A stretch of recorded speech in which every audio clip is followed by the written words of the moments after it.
What? I think this is the meeting that I was She's with Frontier. She's your class, right? Yeah, she's with Frontier. I can't remember her name.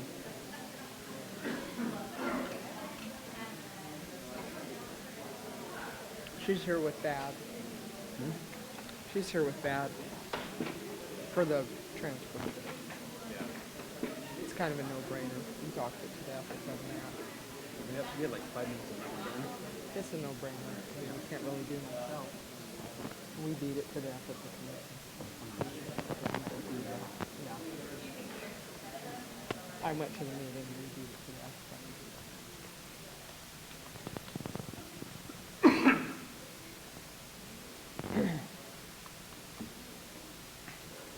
All right, I will call this Tigard City Council and Town Center Development Agency meeting to order. Roll call, please. Councilor Anderson, Here. Mayor Snyder, Here. Youth Councilor Turley. Here. Council President Goodhouse, Here. Councilor Newton, Here. Councilor Lube. here. All right, all please stand and join me in the Pledge of Allegiance. I pledge allegiance to the flag of the United States of America and to the republic for which it stands, one nation, under God, indivisible, with liberty and justice for all.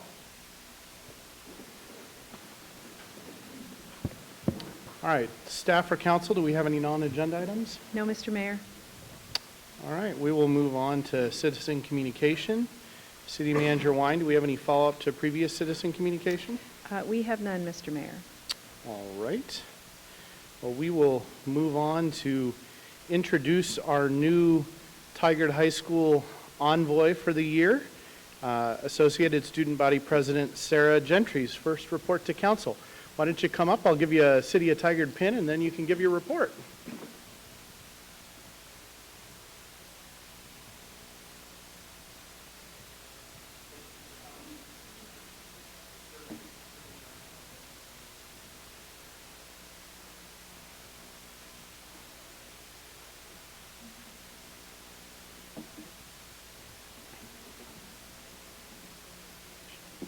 There you go. You're good.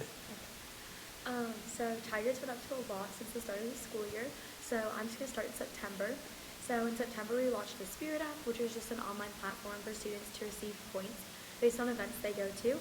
And then we had Club Rush, our Welcome Back Assembly, and our Random Acts of Kindness Committee did freshman names around the school and also clothespin compliments, and we pinned them onto people.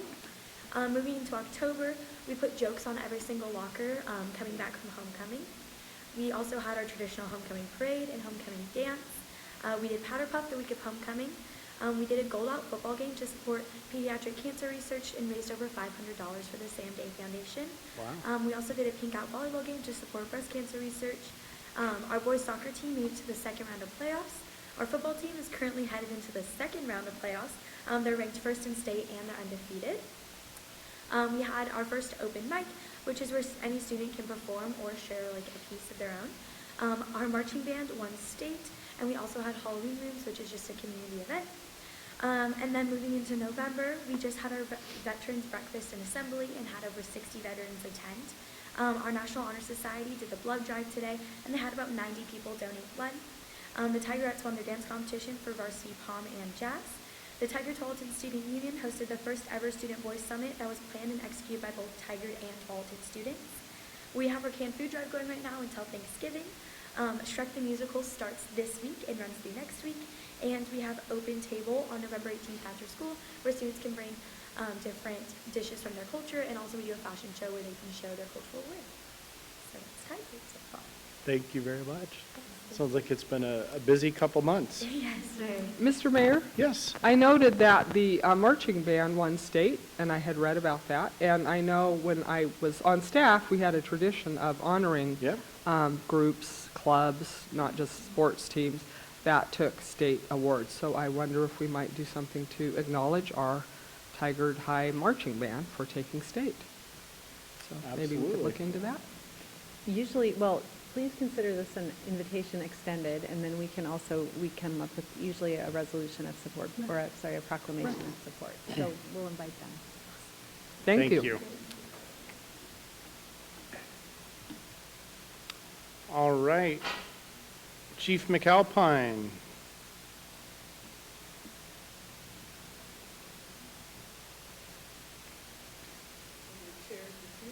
Yeah, good to see you. And to you.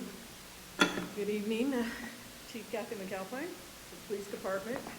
First and foremost, I want to thank all of you for inviting and including the PD on the counselor and cops in conversation. Talking to the officers, they thoroughly enjoyed it, so I hope you got as much out of it as we did, so thank you for that. Again, this is the October dashboard. A couple of talking points that I want to go over is, and I've highlighted 3 different segments. You're going to see the societal crimes are up 102% compared to last year. Again, that doesn't always tell the story, and societal crimes, they're all different forms. They're on your list.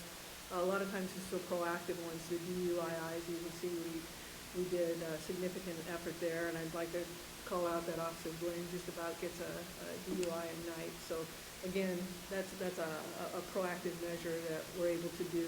Same like most of any of our drug arrests are usually during a proactive initiative. So even though sometimes they tick into the red, it's really highlighting some good proactive police work. There's also our trespass notices have gone up quite a bit, and again, that's dealing a lot with our homeless individuals. Other than that, there really was no other anomalies that are ticking up, but I know we probably get it first thing at Red Dot to you, so I just want to talk about that a little bit. The other I do want to highlight is, again, as always, I'm trying to keep vigilant on our response times, in particular priority 1 and 2. Again, you've heard my goal is to consistently be at 5 minutes for those priority 1 and 2, which are the life safety calls, which we say minutes matter. I want to highlight, as always, it's good to have a story. Last week, our officers were dispatched to a male who collapsed in the front yard while mowing the lawn. We were the first to respond. 2 officers provided CPR and AED deployment. Actually had to, it was going on so long that they had to switch partners and continue CPR and another AED deployment before medical aid could get there. He was able to be revived and transported to the hospital. There were 4 officers working that day, so it took half the shift just to work on that. But again, the outcome of that is minutes matter, and we saved the life yet again. So in keeping with the theme, I just want to remind you and make everybody aware that our second Minutes Matter video is released, and again, it's just really covering our staffing issue concerns, but also how important our relationship is to the community. So if we get a chance to take a look at that video. Something we also added, it shows up there, employee snapshot, but it's actually on your second page under employee staffing. Again, I thought it was important, as you've heard me message, how many times are we operating on minimum staffing? So we've now incorporated, this is the first month that we will be tracking this monthly. Each shift, how many times, so if you had 31 days in October, you can see swing shift almost every day was minimum staffing. Day shift was not so bad, and overall it was just under 50% of the time for the month of October we were at minimum staffing. So again, that's one to be able to monitor on a regular basis. And lastly, as always, on the page 4 is just drawing your attention to our BHI transient data and the number of calls and officer hours that we spend dealing with individuals who are exhibiting mental health issues and or addiction at that time. That's it for the dashboard. No other big anomalies on crime upticks and things of that nature. I am happy to report our photo enforcement update that ODOT has approved all of our plans and permitting, and tomorrow will be the pre-construction meeting with Conduit and all of our internal partners here, and hopefully we'll have a new timeline. Tentatively, we're hoping that the first installment will be 99 Hall sometime in December. We will be doing that 30-day warning period, so we are far more closer finally. So that is good news.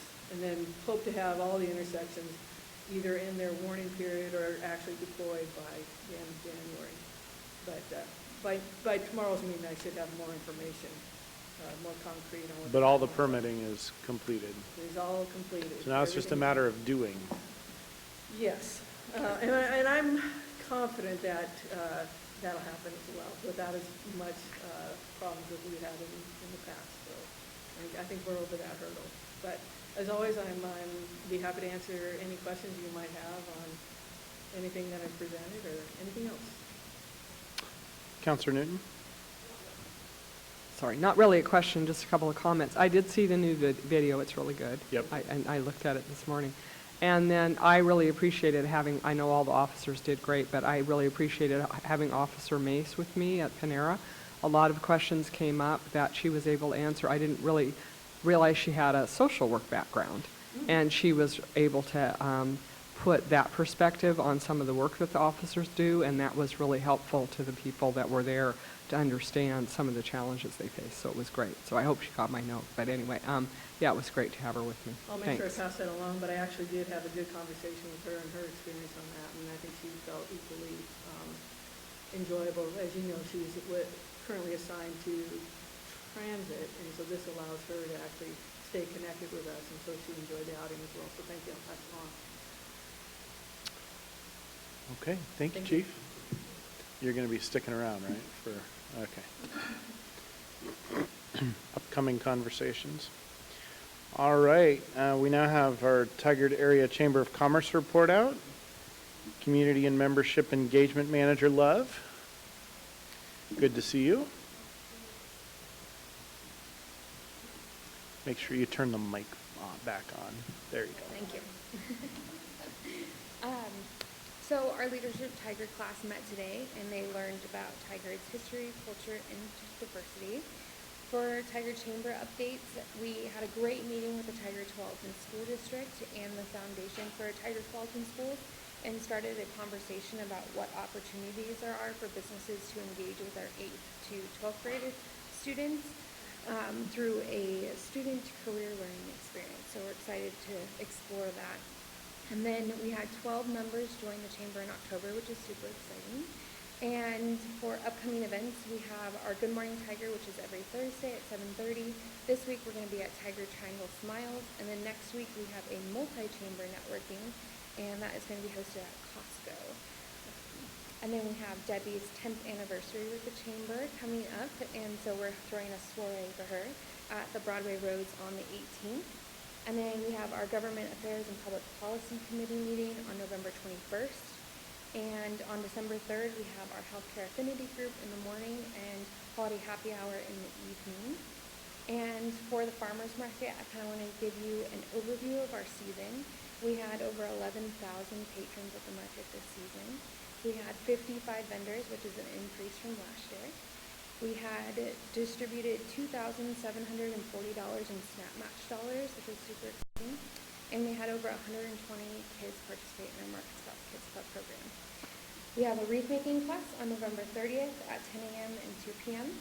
And then for the Tiger Downtown Alliance, Trick or Treat on Main Street was amazing. We had a great time. We had a lot more businesses participating this year, and we had great attendance from the community. Small Business Saturday is November 30th. We're adding a window decorating contest this year. And then save the date for holiday tree lighting, which is December 6th at 6:45 p.m. Any questions? Council President Goodhouse. Clarification on Debbie's 10th anniversary. Is that 12/18 or 11/18? That is 11. For Okay. this coming Monday. Okay, okay, I was wondering, Yes. because I thought, okay, thank you. Yeah, no, this coming Monday, 5 to 7, Broadway Roads. Any other questions or comments? Thank you. Yeah, thank you. All right. Is anyone signed up on citizen communication? Looks like no.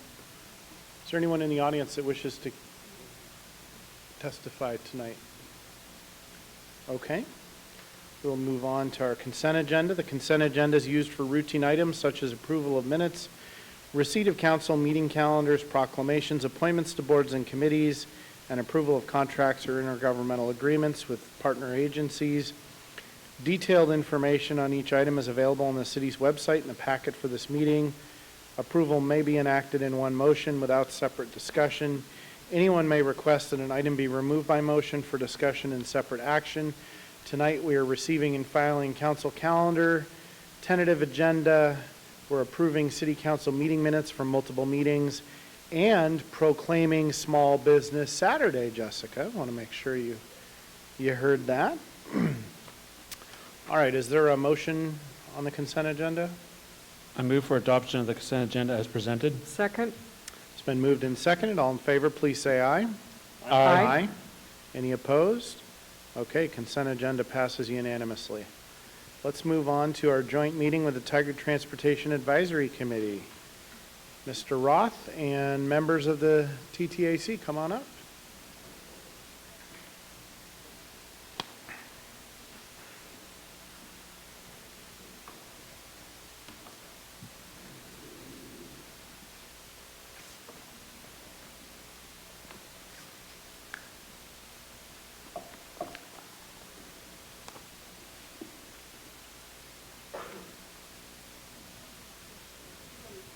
Oh yeah, we will make you fit.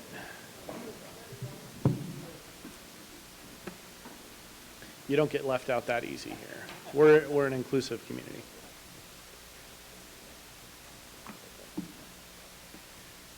Okay, good evening, Mayor and Councilors. I'm Dave Roth, Senior Transportation Planner for the City of Tigard, and I'm also the staff liaison to the Tigard Transportation Advisory Committee. TTAC represents a diverse cross-section of the community, and they're responsible for advising staff on a broad range of transportation issues that impact the City of Tigard.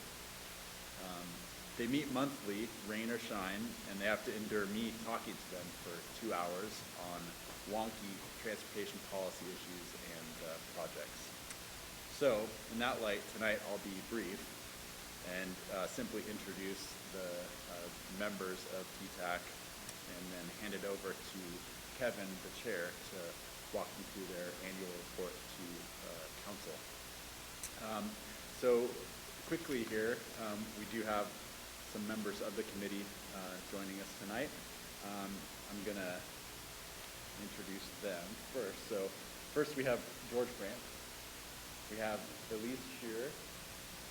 We've got Richard Keith, Kevin Watkins, who's the chair. We have Candy Cornelius. We have Lindsay Wise, and we have Ruth Harshfield. All right. And I want to recognize some folks who couldn't be here tonight. That would be Corrine Arendez, Carl Fisher, Benjamin Gooley, Lonnie Martinez, Joseph Vasicek. And then quickly want to recognize 3 folks who will be terming out at the end of this year, who have dedicated a lot of time and energy to TTAC over the years. So Elise Shearer, who is terming out, has been with the committee since 2014. And not only has she been involved in TTAC, but she's also been very heavily involved in Southwest Corridor and many other civic issues here in Tigard over the years. So thank you, Elise, for your service. Kevin Watkins, next to me, is the chair. He's also been involved in TTAC since 2014, and he's done an excellent job of providing leadership to the committee over the years. So thank you, Kevin. And then Joseph Vasicek, who's been with the committee since 2015, is also turning out. So we'll have 3 openings when we go into recruitment later this month, actually later this week. So with that, I'm going to turn it over to Kevin. Well, I want to thank them all for their service. I mean, serving your community in the way that all of you are is one of, I think, the important things that makes our democracy work. So thank you.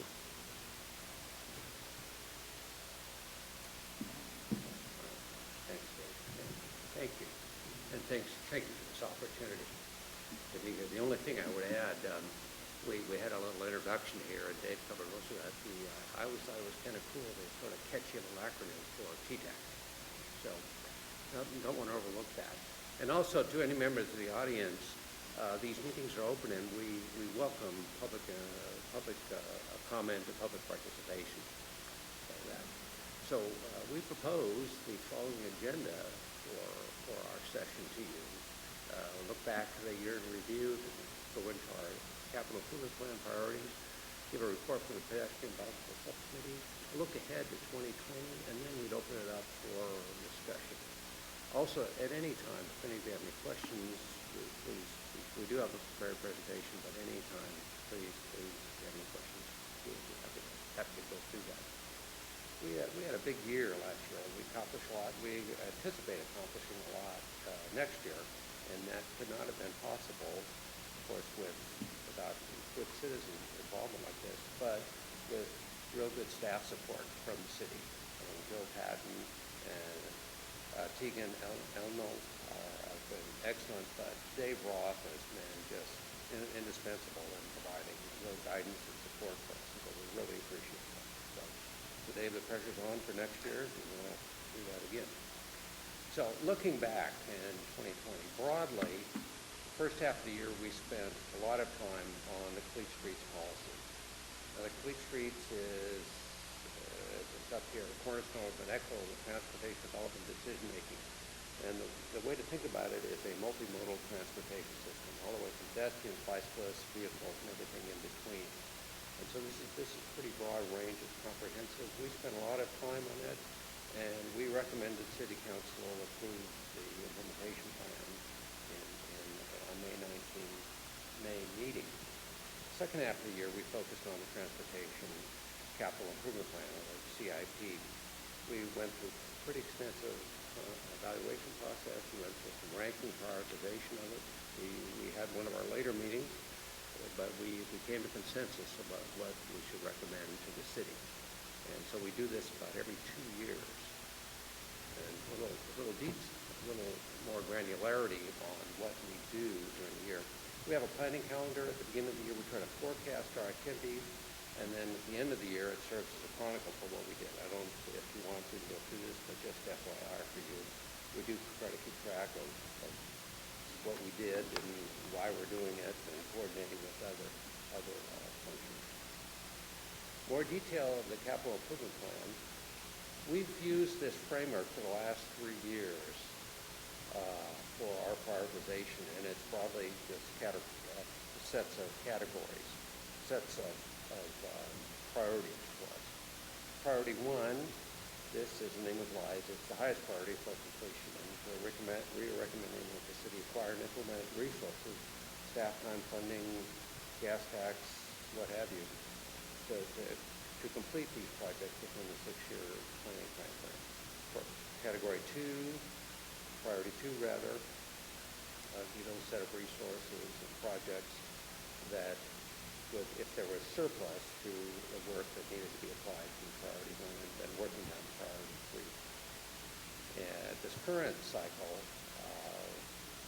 capital improvement plan, there were 24 projects listed on the qualified list that we had to prioritize.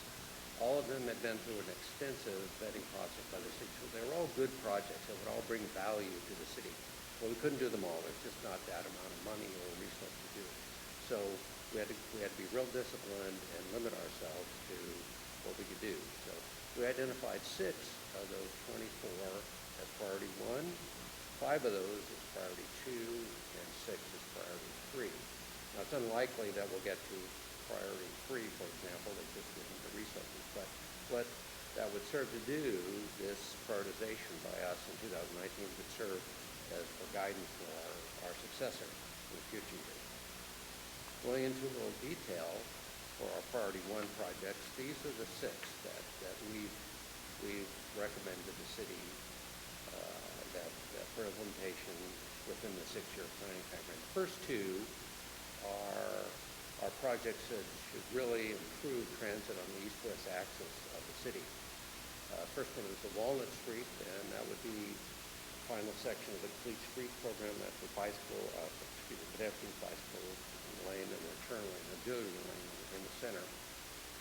This would be the final section of that from Tiedemann to Walnut. At the western terminus is Fowler Junior High, and the eastern terminus, of course, is 99W. There would be 2 schools that would be benefited from this, St. Anthony's and Charles F. Tigard. There's also a trail crossing there, so we think that would be really beneficial to the city, brings some benefits. Finishing the sidewalks on North Dakota between Gowan and 21st. The third item down, 121st, that would be a complete street treatment from Walnut Street North to North Dakota. Again, this would be the final section for that. There, south of that, Walnut South, there's construction underway. And this would complete that section of 121st. We think that would bring a lot of value and benefit to the city. Fourth bullet would be pedestrian crossing at Bull Mountain Road. That's Albertina Ryder Elementary School. Fifth bullet down, Santa Cruz Trail, and completion of that would be the final section of that, from Bermuda to Charlotte North. And then the sixth bullet is a placeholder on 72nd Avenue.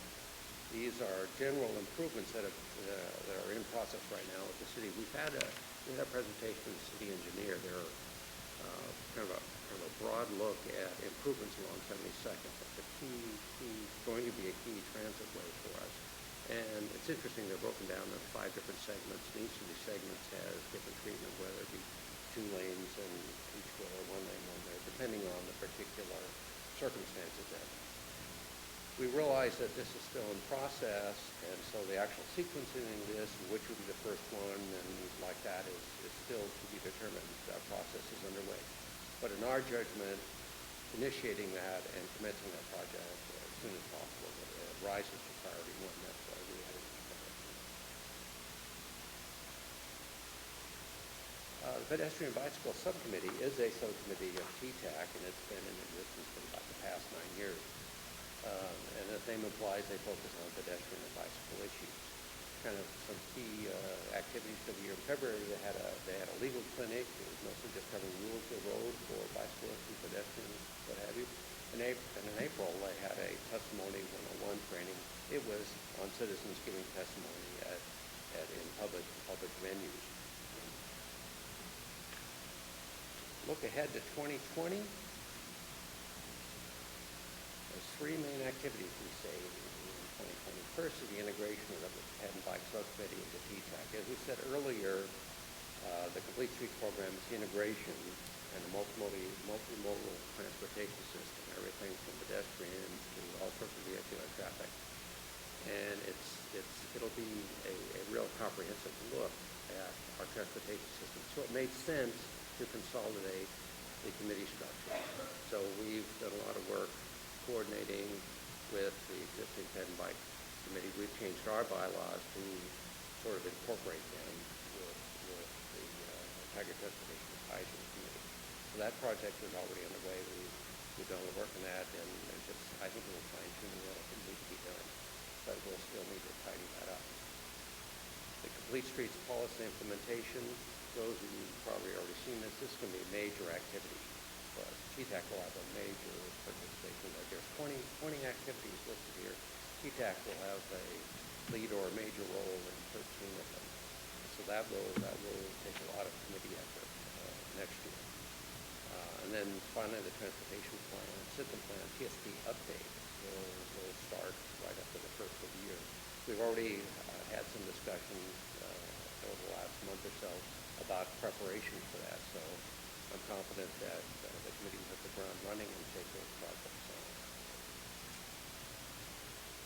Unless you have any questions, I would invite my colleagues here to have some comments to the city council and other fires. George, do you want to proceed? I'll start with you.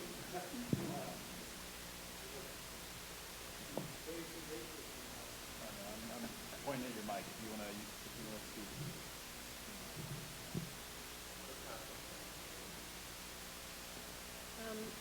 One of the things when we were doing the CIP projects as a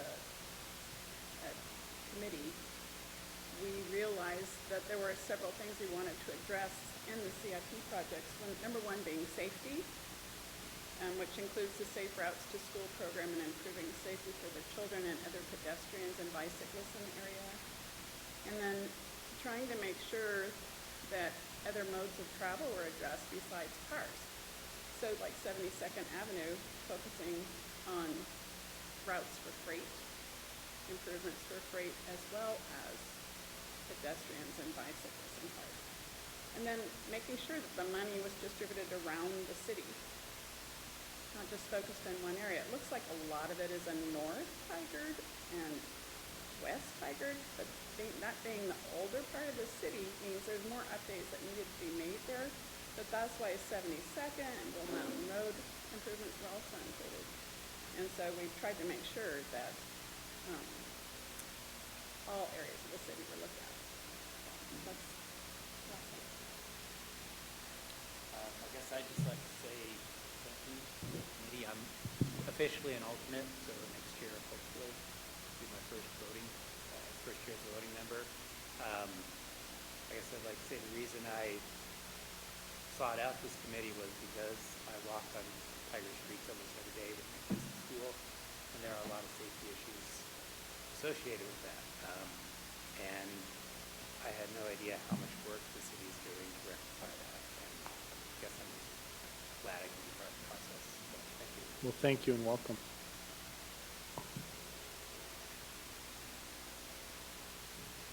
I just wanted to, again, voice support for the CIP process and the Complete Streets program. From my perspective, I also focus a lot on bus routes and bus transit, and we could definitely see more improvement in that in the city of Tigard. I know that the council does a lot of advocacy with TriMet and other regional partners for improving transit in Tigard, and I just want you to thank you for that and encourage you to keep it up. TriMet has We don't plan to back down. Yeah, great. TriMet has a Southwest enhancement program where they have a lot of proposed extensions to extend routes in Tigard and do more express routes and more frequent service. And so I would love to see more of those implemented. Even though there's a lot of focus on the Southwest Corridor project right now with light rail, we can't forget about buses, and a lot of people use buses to get to light rail. So I just wanted to say that, and thank you for your work. Thank you. Well, I'm looking forward to watching the Complete Streets policies get implemented and included in planning as moving forward throughout the city. I'm also have been a Tigard resident for a long time, and early on when we were saying that Tigard was the most walkable city, I thought, really? Yeah, no, I hadn't noticed, but now I notice there's a lot more people out walking around. Well, that was an aspirational goal. And I think we're getting there. So I appreciate that, and I like working out with this committee, especially as we were implementing the CIP, and I mean, just seeing all of the things that are going forward and being able to be able to share those with my neighbors and with other residents in the Tigard area, because I don't think people necessarily know other than when it impacts them directly. So it's been good. Support. Thank you. Are there any questions that the committee has of council that you either want input on specifically or direction for the upcoming year? You don't have to if you don't need it. I just always want to give you that opportunity. I just think I would like to ask that you continue to support TTAC in their work as a committee, because I know your work as staff and council focused on the upcoming vote and promoting Southwest Corridor with the new changes now that Barber Boulevard lanes have been dropped in the Reductions. have been left in the planning. TTAC is going to have a lot of input and needs to support you as well with this whole planning process, and so that's going to be a major focus. Thank you. We'll be ready. And I want to stress how grateful we are and how important it is for you folks to participate. And we have Councilor Ayazon, Mayor, who's been there. Yep. Councilor Goodhouse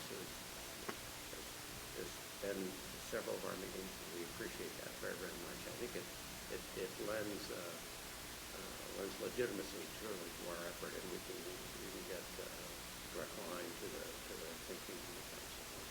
And so you see the work that we've done and thinking that we probably did. So we're grateful for that. Well, thank you all.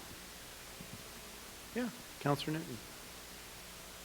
I just want to thank you all. I really appreciate all the hard work you put into your recommendations. You really had you did a lot of work this year. Yeah. And when I was looking at the CIP list, I was struck with how thoughtful those recommendations were. I mean, I pictured bus 45 going down 121st and Walnut, and my mom rode that bus for years. But all of the recommendations that you made for priority ones, really priority one projects, really thought about more than just vehicles. You were thinking about safety and bus transit and pedestrian safety and all that. So I just was struck with that and really appreciate the time and effort it takes for you to winnow 24 projects down to 6 with some really thoughtful recommendations. So thank you very much for that.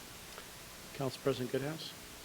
I was going to piggyback off that comment, and as Kevin said, sitting through a lot of the meetings, what I love that you guys did, Kevin, and a lot of you guys members had actually, rather than looking just at the paper and kind of just saying, okay, this project sounds good, this project sounds good, a lot of you went out there and actually walked or drove them, or actually went out there and looked at them. So this, one thing to look at one or two, but you have 24, different areas, and to go out there and actually take that time to go out there and walk it, look at it, and then, articulate that and actually put that thought process together. I want to thank you guys for taking that extra effort. I mean, it's one thing to say, hey, here's the list, okay, but I mean, that's really what makes the difference, is actually going out there, looking at it, walking it, feeling it, and then really making a decision off it. That really is what we strive for in communities, and you guys went far above what you had to do, and I appreciate that, and I want to acknowledge that.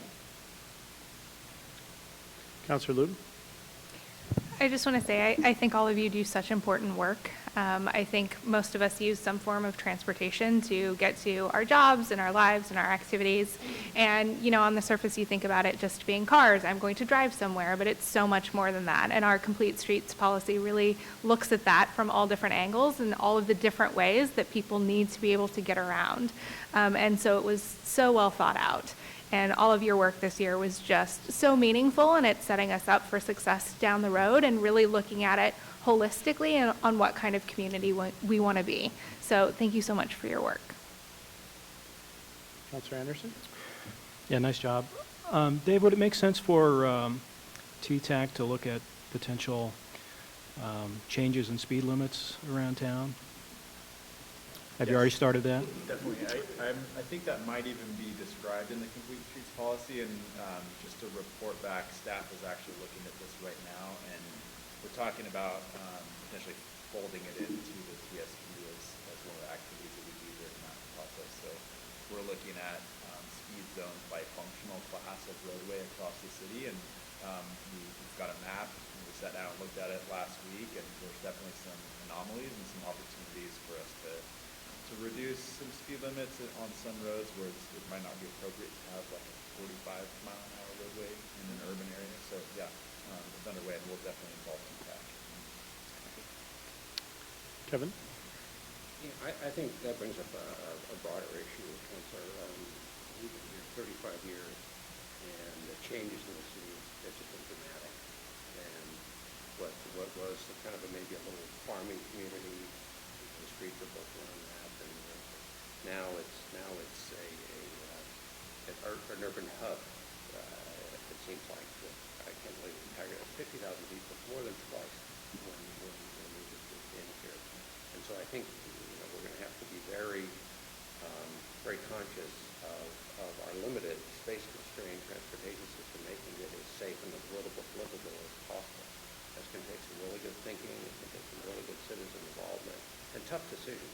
No doubt about it, tough decisions, but we're going to have to do that. And I think, like Speedman said, in earlier years we talked about traffic calming, for example, as a way of reducing speed around roads that we see. And so this is going to be real challenging for this community in the years to come as we get more and more population. We had people from TriMet in a couple months ago, and it was sobering to hear their population projections for the region here, the traffic projections. It's sobering is the word that comes to mind. So I think we'll have to look at the broader traffic calming, speed speed limits, maybe limiting, maybe we just have one-way traffic flow sometimes. I think there's all sorts of tools we need to look at. Thank you all. Really appreciate it. And again, I thanked you earlier, but I will thank the members that are going off the committee again, and really appreciate your effort and time. And to all of you, wow, on the amount of work that you accomplished this last year. So thank you.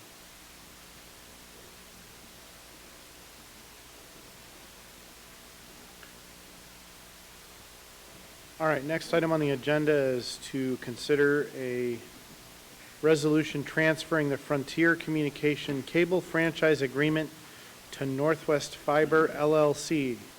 Mr. Sears?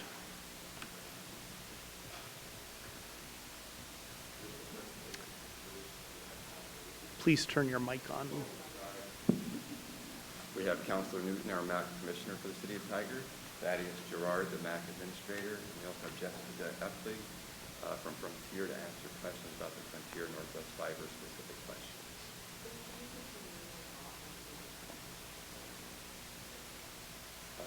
Each jurisdiction that Frontier is in needs to approve the resolution to transfer the franchise. So they have to go to each council jurisdiction to get this done. We had one Commissioner, Drake from Cornelius, who decided to vote against the transfer. He saw it more as a cable issue as opposed to possibly Northwest Fiber also really wanting the broadband issue. So at some point in their thinking, Northwest Fiber proposed that possibly cable will not be here in the next 5 years. Depending on how streaming goes, Disney, to ESPN, to Netflix, with people cutting cords and continue to go that route. So they gave a worst case scenario in their proposal that cable could be gone in 5 years.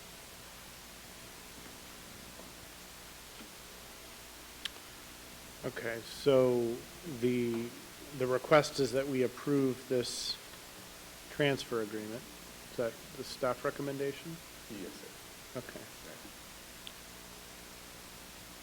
Questions? Any questions or a motion? I move to approve resolution number 19-40. I second that. Okay, it's been moved and seconded. Any further discussion? Mr. Mayor, I'd just like to say we did have a robust discussion at the MAC meeting on October 1st. We included the minutes with the resolution, and I think we covered it pretty well, so I wanted to support the recommendation. Okay, will the city recorder please read the number and title of the resolution? Resolution 19-40, a resolution consenting to the transfer of control of the franchisee and of the cable franchise granted to Frontier Communications Corporation to Northwest Fiber, LLC, with conditions. All those in favor of the motion, please say aye. Aye. Aye. Any opposed? Okay, resolution 19-40 is adopted unanimously. Thank you. Next item on the agenda is a public hearing to consider resolution of amending the master fees and charges schedule for the special events fee. City Attorney Rahala, you're going to introduce this item. I need to open a public hearing. I will open the public hearing. Hearing procedures, anyone that wants to offer testimony will be allowed to do so. There's a sign-up sheet that was at the back of the room and is now here. So if you do want to speak, you will have that opportunity to do so. City Attorney Rahala, staff report. Good evening, Council. As you will recall, in July of 2019, Council approved changes to the special events permit fee or permit code section of our municipal code. This created one streamlined application for the city as opposed to multiple applications that went to different departments in the city. We knew when we adopted it that there would be some learning experiences to come, and this is our first one. When we adopted the fees, we took the Public Works fee because Public Works is now the primary department handling processing special event applications.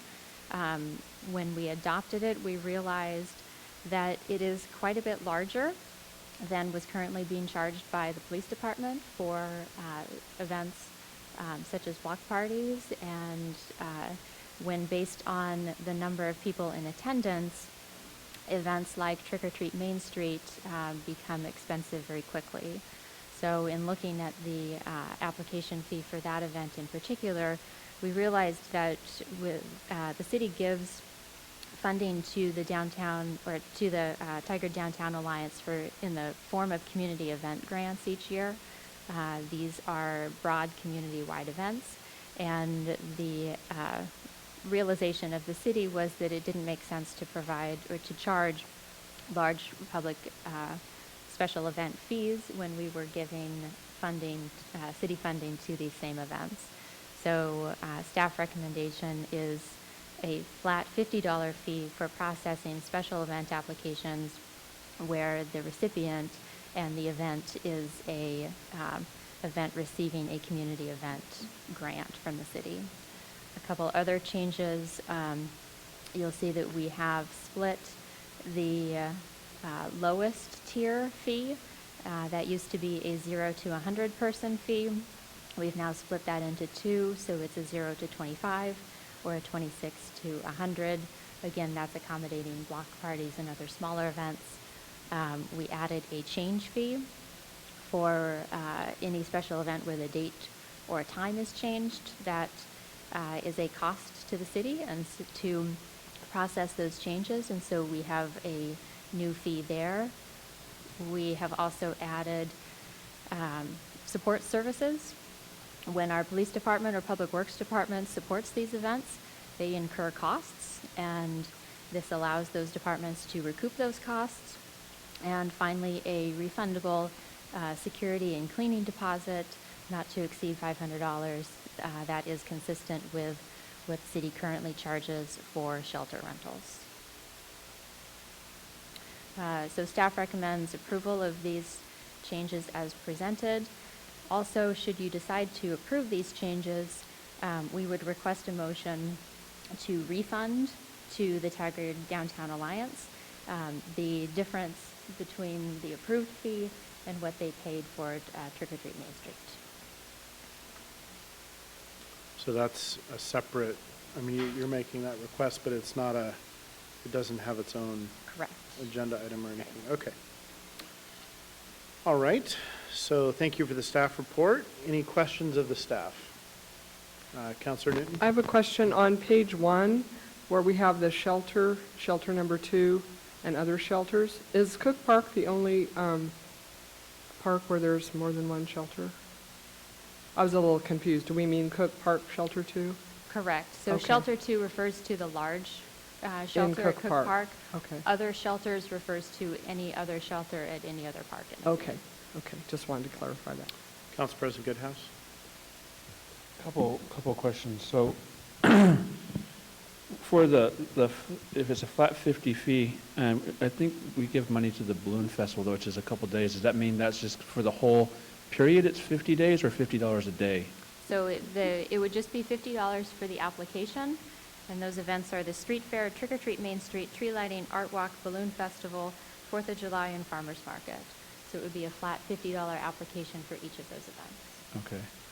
Did we consider, and this is just a thought, did we consider doing the 0 since, I mean, was there a reason for 50 as opposed to doing 0? 50 was the proposal to balance the recognition that there are city costs in processing these. They are reviewed by both Public Works and Police, especially when there's a street closure. So it doesn't come near to covering the city's costs, but it's at least a minimal processing fee. Okay. And then there's the last comment. You said to go back, I guess, what's the thought? We're doing questions now, just to make sure. Yeah, questions, yeah. Okay. Yeah, the last one, you made a comment of going back and refunding the TDA on the Trick or Treat Main Street. Normally we don't, when we pass something, we usually don't go back. Why is that? I understand that refunding it to them, but why change our process and go back on something when we normally don't do that and then retroactively affect something? Right, so correct, we don't usually.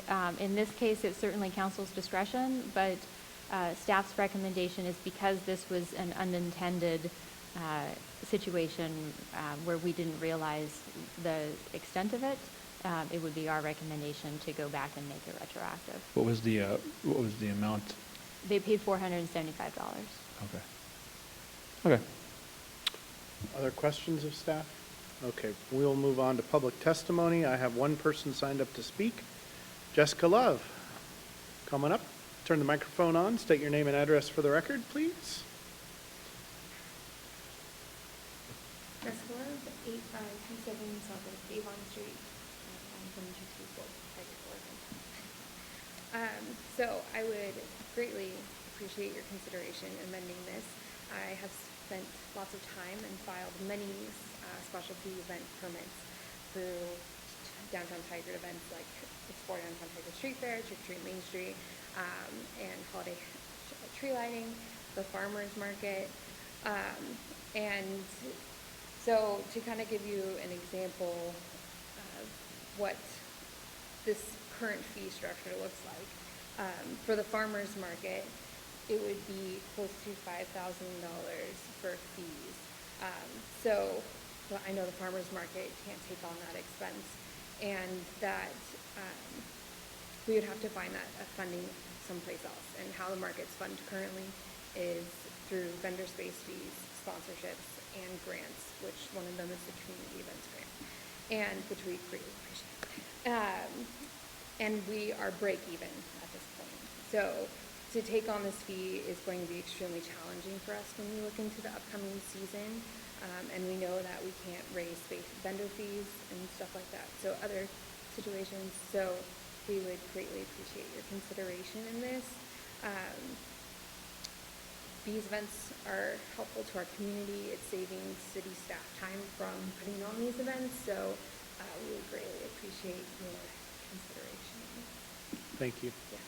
Are there any other members of the public that wish to testify on this item that did not sign up?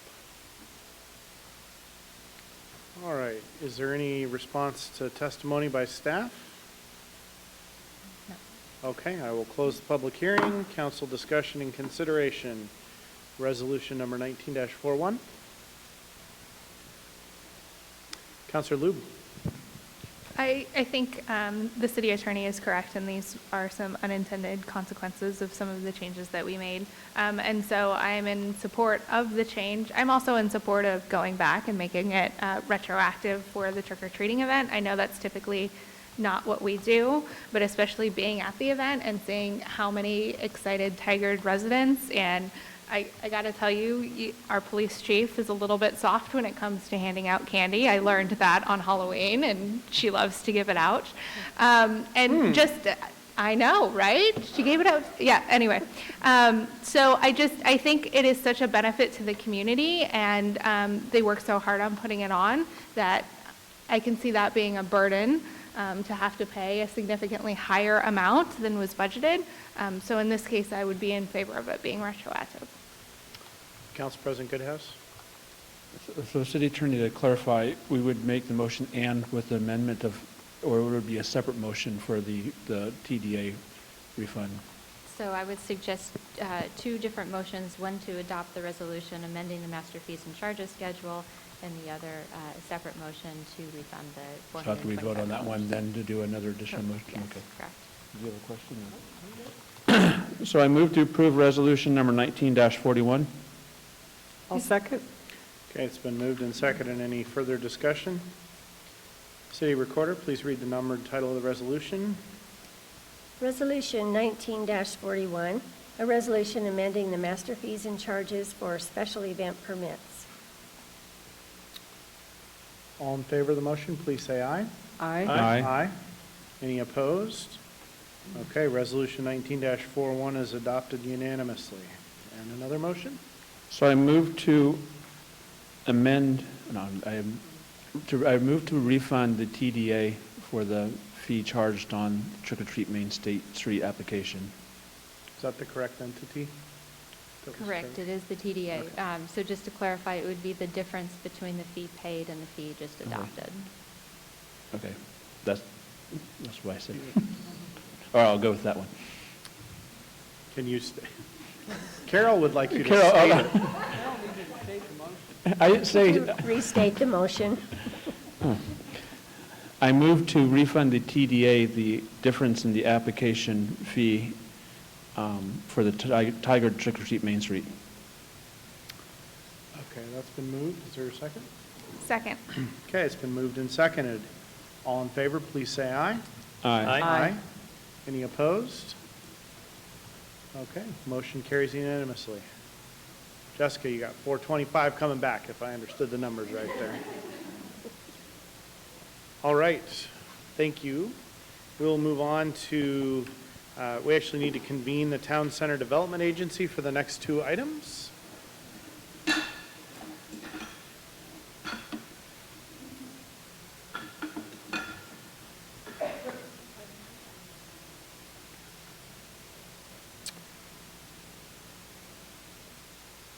All right, Mr. Fairley. Next item on the agenda is Town Center Development Agency consider a 90-day extension for development and disposition agreement. Good evening, Chair Snyder and the directors of the TCDA. Tonight we're asking the board to consider a second 90-day extension of the development and disposition agreement with Ava Tigard Development LLC. So back in May 2018, the board authorized execution of a development disposition agreement with Ava Tigard Development to develop a mixed-use project on the agency-owned Main Street at Fenno Creek Properties. The DDA spells out the responsibilities for Ava and the agency and details the conditions that have to be met before the agency will sell the property to developers. The effective date of the DDA was August 16th, 2018. The DDA provided for two parties to extend the closing date beyond August 16th, 2019.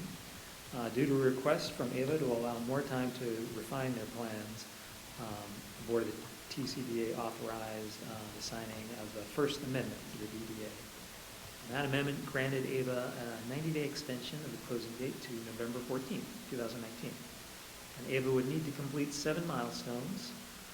The amendment states that if Ava meets the milestones in the board's commercially reasonable judgment, acting in good faith, the board would provide a second 90-day extension. So I will provide updates on the 7 milestones with some new information that came in today. Milestone A, Ava submitted an interim finance plan to staff on August 30th. Milestone B, Ava presented its final draft project plan to the TCDA board on September 3rd. Milestone C, Ava and the TCDA agreed to the form of deed on September 30th. Milestone D requires Ava to receive a BOLI determination. So Ava submitted the letter to the Oregon Board of Labor and Industry on September 26th regarding whether prevailing wages would have to be paid for this building. As of today, BOLI has not yet issued the determination, however, it is expected soon. So staff finds that Ava has made a good faith effort to meet this requirement. For milestone E, Ava waived the contingency for environmental insurance policy. And for milestone F, today, Ava's attorney confirmed that they are satisfied with the suitability of the property pursuant to the development agreement. And milestone G, on November 7th, the developer obtained a preliminary VHDZ approval. So if the board approves the second 90-day extension, Ava will have until February 12th, 2020 to complete the remaining milestones. Final land use approval, completion of the construction plan, approval of permits, and completion of the final financing plan. And the staff recommendation is?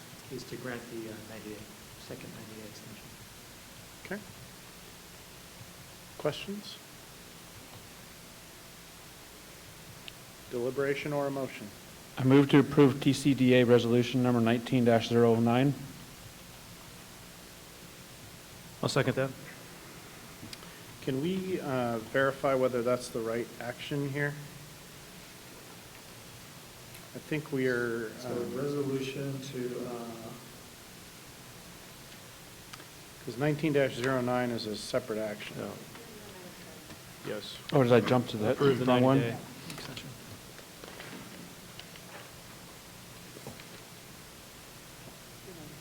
So is there Wait, do I have the Will wrong? someone move to approve the 90-day extension for the Oh, development and sorry. disposition agreement? That's okay.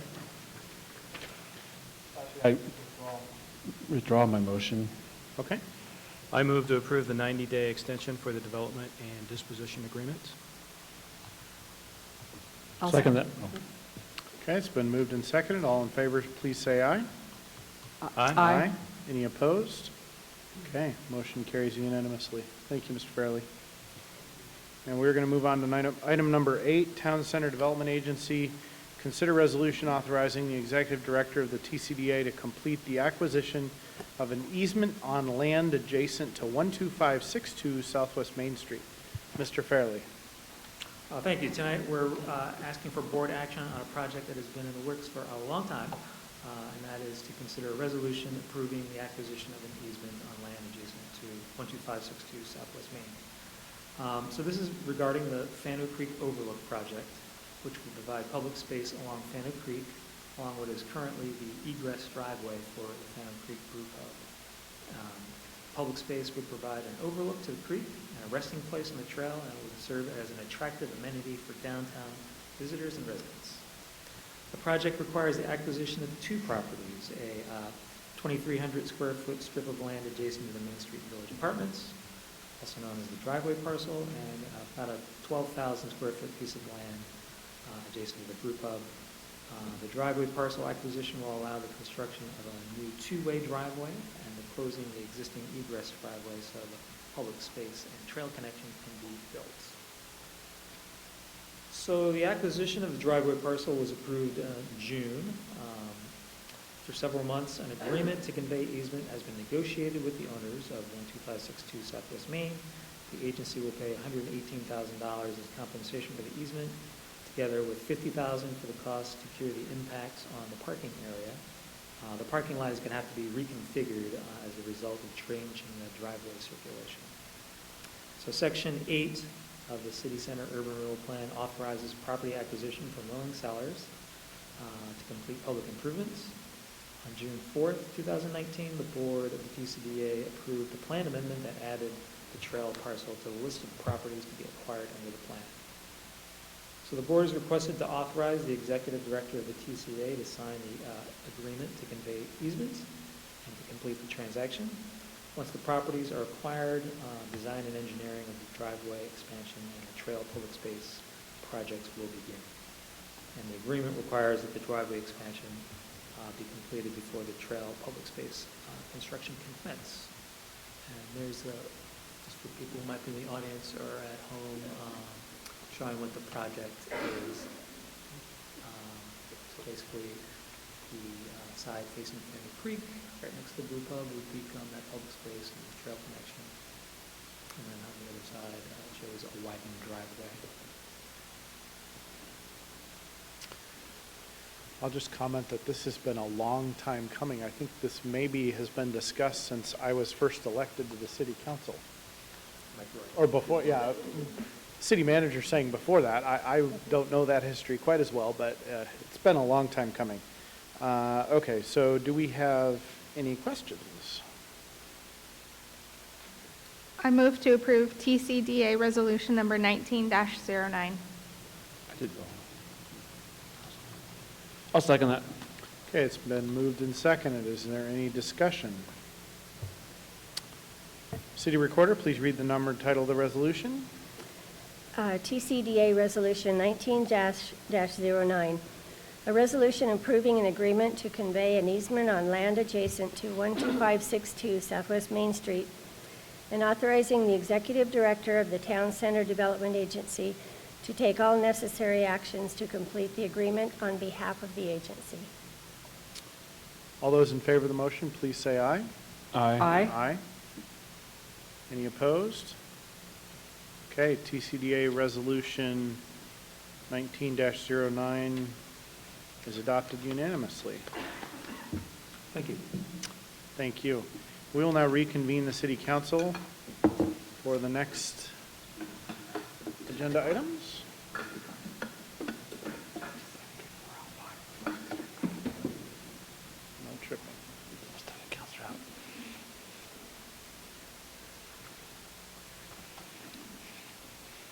All right, so the next item on the agenda is to review local option levy cost assumptions.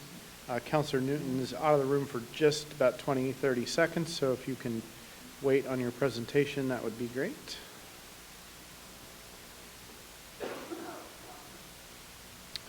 We have Mr. LaFrance, City Manager Weiner presenting this item.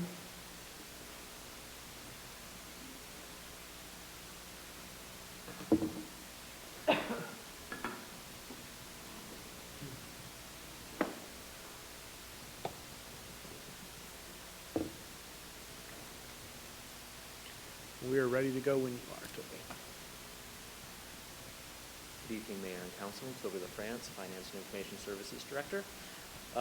We are with you this evening to continue the discussion on the local option levy. Last week, Council received a report from staff that included aspects such as the public outreach that's been conducted thus far, the recommendations and the process of the Levy and Bond Task Force, as well as survey results related to the local option levy. This evening, we are looking for any additional direction that Council would like to give us as we work towards a potential local option levy and language that would need to be decided on by January of 2020. And in particular this evening, what we're going to be discussing are updates to the costing for the local option levy. So we've been talking about,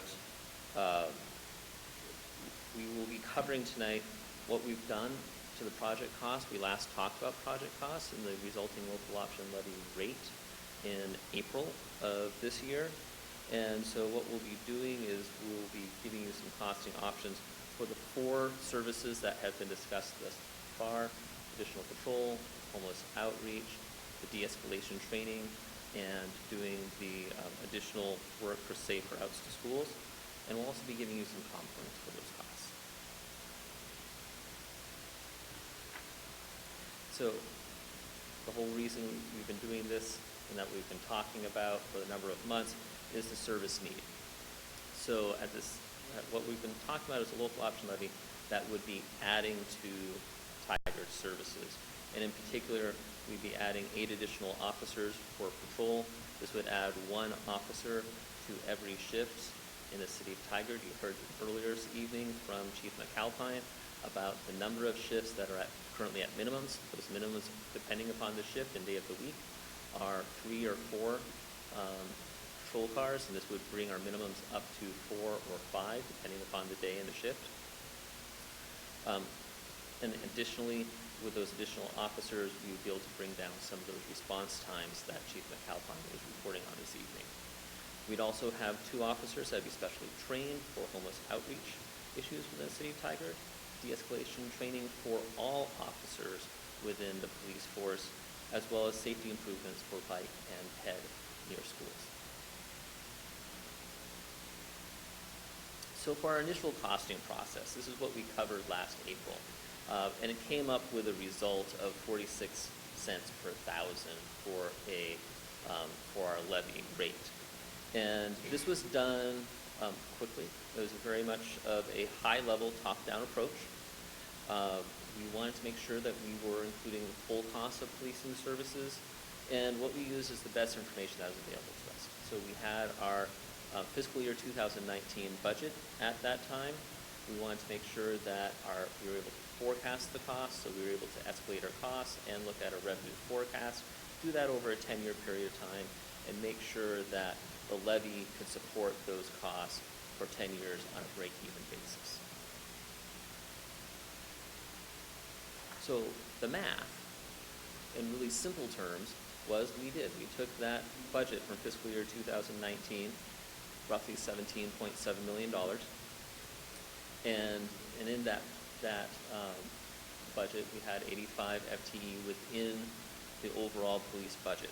Of those 85 FTE, 69 of those were sworn officers. So we were able to come up with 17.7 divided by 69 officers sworn, and we were able to get to the full cost of a sworn officer. So that would include the support that they receive from non-sworn. That would include citywide support costs, which are embedded in the police budget. And so we were able to say for those 10 officers, it would cost about $2.6 million. Add to that safe routes to school, de-escalation training, and that's how we were able to get to the 46 cents per thousand. So when we presented this in April, we gave you some information about a typical home in Tigard and the tax bill that that home would have. And what it came out was that typical home was paying just a little less than $4,700 per year in their property taxes. And we were able to show, if we were to do a local option levy, how much those property taxes would increase. And you can see the various components. You see all 4 services represented here, how much the local option levy would be dedicated towards those services. And the end result was that their property tax bill would go up by less than 3% when you compare it to their total property tax bill of about $4,700 per year. So what we've been working on in the last 6 months is to revise this cost. We've been taking much more of a detailed approach, a bottom-up approach, much more similar to what we do when we actually build our budget. We've been taking targeted incremental costs. So before, where we were just kind of taking an across-the-board approach, we actually looked at, for an additional 10 officers, what would those officers cost specifically? What kind of support would we want within the police department budget? What kind of citywide support would we need, because we now have an additional 10 officers and additional services here within the city of Tigard? Again, we forecasted this over 10 years with a break-even approach. So going into some of those aspects of what we've done. With the officers themselves, so this is the 10 officers, this is the direct service that would be paid for through the levy. We based this off of step 3, which is just a little bit below the middle of the range for a police officer. We did include things like overtime, a certain level of incentive pay, because we would anticipate that these officers would be paid for those things, and really basic ongoing materials and services, things like fuel, vehicle maintenance, equipment maintenance for the police officers, basic training. So not the de-escalation training, but the basic training that all officers receive. In addition, there are one-time costs associated with adding to our staff. So we need things such as vehicles, computers, and equipment. And one of the things that we did when we were revising is we know it's going to take time to hire 10 officers. So there would be accumulated salary savings as we're going through the hiring process of those officers. And instead of having these one-time costs be an add-on, these one-time costs would essentially be paid for by that accumulated salary savings. By taking that approach, we've been able to shave off a penny off of our levy. So that's one place where we had some very direct savings. So support costs. Well, essentially, why are they included? Why aren't we just stopping at what an officer costs? And so we want to make sure that our officers are able to focus on their actual police work. There's a reason why we have support staff in the police department, why we have support staff on a citywide basis. And these things, they not only allow the officers to focus on their work when they're out on the street, it also takes care of risks that, from a citywide perspective, that we have, and the time to process things such as evidence and police records. And so those support services address some very central needs. Without the incremental support services that are proportionate to our additional officers, and that are in line with an organizational shift towards created by going to a local option levy, then if we don't add there, then all officers, the 69 existing plus the 10 that we would be adding, would have a lower level of support.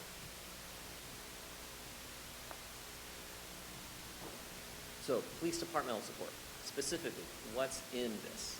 So what we've costed our police department support to include would be 3 FTE. They would be handling property and evidence, and they'd be handling records related to the additional 10 officers. The majority of records in our police department are generated by patrol. 8 of our 10 would be going out on patrol.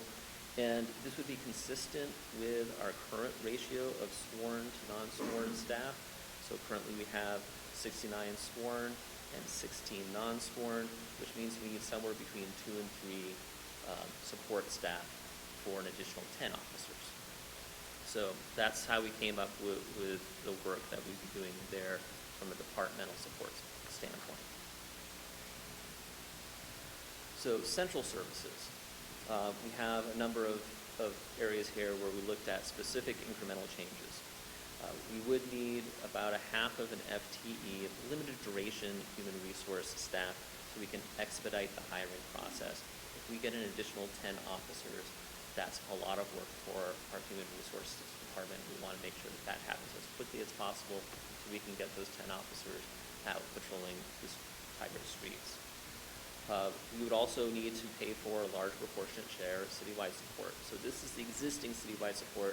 If you have, even without adding any citywide support, if you have a larger police department, they have a larger share of that cost. We'd have about 0.2 FTE within design and communications, specifically designated for supporting levy communications. We need to be able to tell the community what it is that they are actually getting, what they're paying for. And also, For what period of time is that? That's anticipated to start from day one and go through the entire life of the levy. So the moment that people are starting to pay for an additional local option levy, we need to be able to tell them what they're getting for that support. And that's not something that just happens at the beginning or just happens when we're having to go for a renewal. It's something that we'll need to communicate on a consistent basis. There might be some times when it is a higher level than the 0.2. The 0.2 is the amount that we anticipate needing kind of over a 5-year levy period. And then lastly, we've gone to contracted help desk. That current contracting model is basically on a per computer, per person basis. You add people, you're going to have to add to that contract.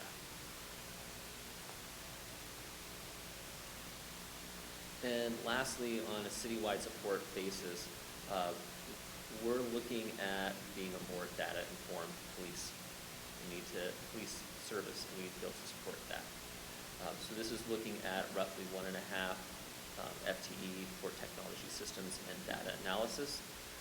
Our police department actually has the most technology systems within the city, and a lot of the support, a lot of the work that's being done on those systems is actually being done by existing police staff.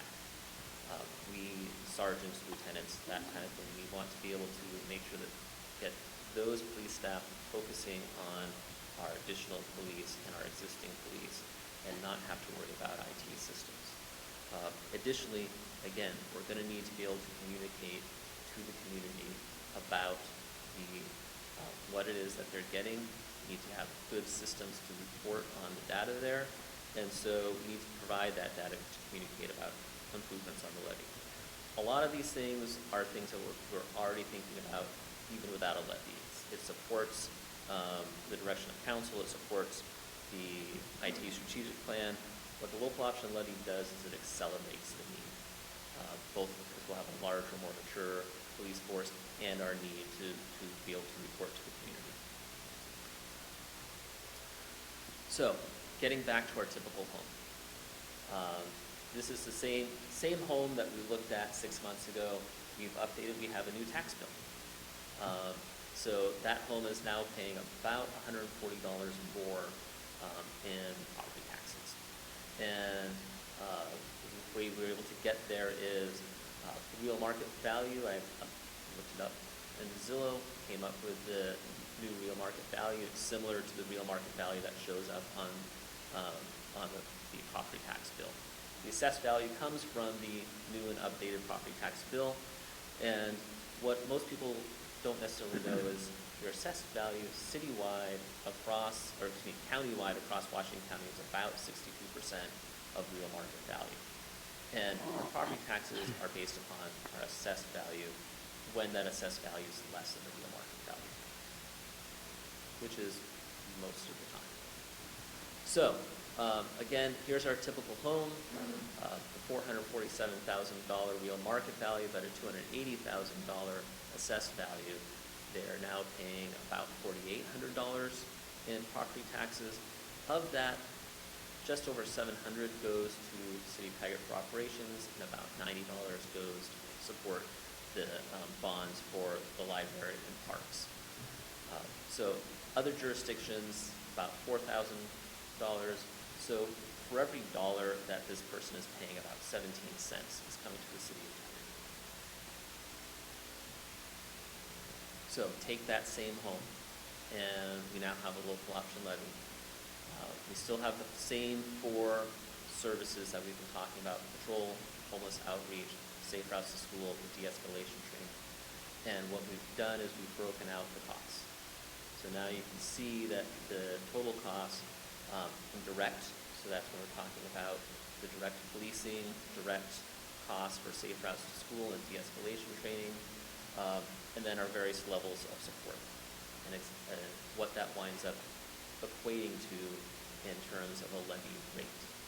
We've been able to take by doing this, sharpening our pencils, doing this bottom-up approach, saving some money by being a little less conservative on our revenue forecast. That's another place where we've been able to shave a penny off, being a little more aggressive in terms of how much we think assessed value will grow citywide. We've been able to take a penny off by using the accumulated savings while we're doing the hiring to pay for one-time costs. And then we've been able to take roughly another 8 cents off by sharpening our pencils. Most of that comes in the support cost areas. And so we've been able to take our 46 cent per thousand levy, fully costed, and now we have a fully supported, fully costed local option levy at 36 cents per thousand. Does this include safe routes to schools, and if so, what line is it on? It does. Safe routes to school is still 3 cents per thousand. We I haven't see. changed that. The de-escalation training is still 1 cent per thousand. A penny per thousand is roughly $85,000 per year. So just to kind of give you some sense, a penny isn't that much money in the grand scheme of things. You add them together, you're able to now support a local option levy that is much more than $85,000 per year. Now we're talking something closer to $2.9 million. Previously, we were approaching $4 million at 46 cents per thousand. So we've been able to shave, we've been able to shave $850,000 per year off the cost, 10 cents per thousand off the levy, and so what now? I've already covered during the presentation what are the factors that brought us from 46 to 36 cents per thousand. And so for next steps, so this is where we're looking for some direction from council. Staff could do a second poll that focuses on rate alternatives.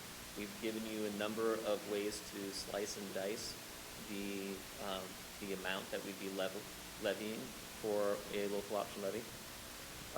We could, council can discuss timing and a ballot title. If we're going to go for a May of 2020 ballot, we need to have something passed by council in January. I'll say that staff has a high level of confidence in the results of the costing that we presented to you this evening, and the alternatives that are presented therein. And then this is where we're looking for some policy direction. And there's a lot of areas where council can provide policy direction on both the costing and the issues that were discussed last week. From a costing standpoint and from a policy level standpoint for council, one of the primary decisions you need to make is how much support you would put in for the services that are being provided. You have a choice, a spectrum. where you could go with a less expensive levy that does not include the support costs or includes a lower level of support costs. And in doing so, you may have a higher level or higher chance of getting the levy passed. And that's where potentially doing a second poll that focuses on rate alternatives would help you with that decision. If you go that route, then the challenge that we'll be presented with as a city is the level of support that not only the 10 officers that would be added to the city, but the 69 officers that currently are there, that their level of support for all of them would be at a lower level. And we'd have budget challenges trying to meet the support needs of all officers as well as the other services of the city. Or you can go for a levy that includes support costs. The challenge there is that depending upon the results of a second poll that focuses on rate alternatives, there may be a lower chance of success. So that's where kind of teeing up the policy discussion from a rate alternative and costing alternative standpoint. I'll conclude the presentation this evening, and staff is looking for any direction that council would like to present to us as we move forward. Okay, City Manager Wine, did you have, you're not adding anything to that? Okay. Answering questions. And Police Chief, are we going to hear from you at all on your recommendations on this? Okay.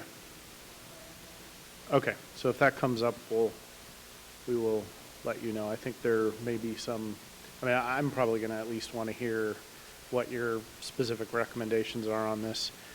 Just from a context perspective, I don't usually go first, but I'm going to take a little bit of chair prerogative here for a moment. And I guess just in general concept, the idea that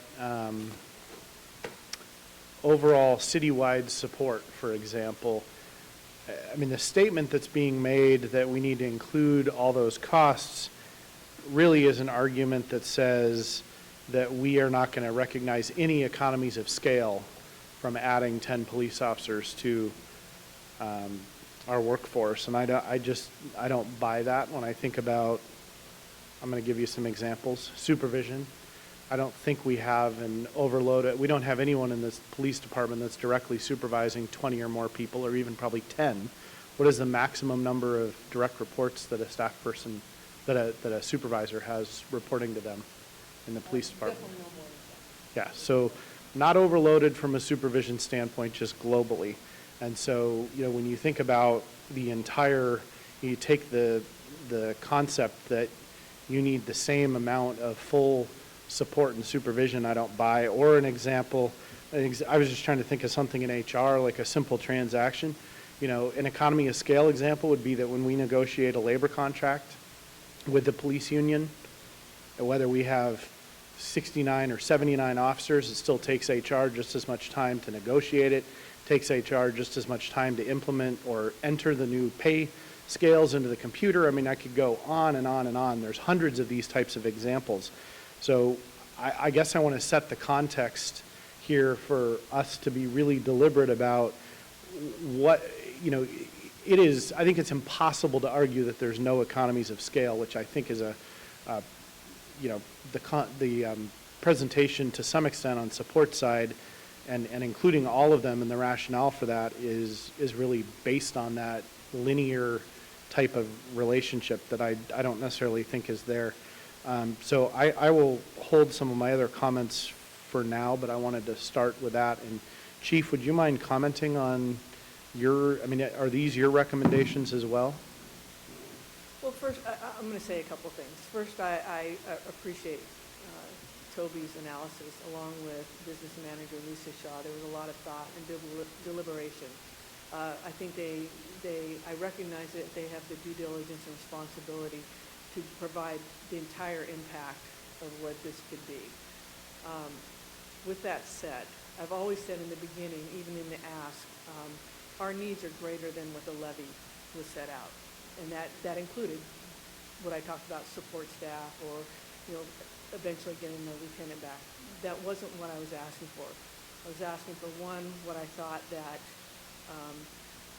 had the most urgent need, and that was to get those priority response times down, to address some of the homeless on a consistent basis, and things of that nature.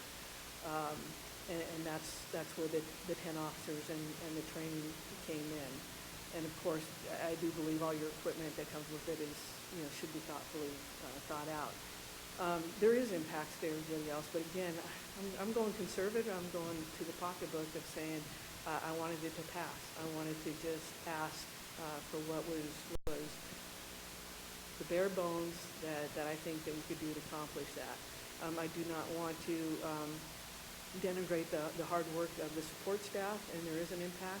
As you saw from the Matrix company, especially on property and evidence, they suggested that be evaluated every year.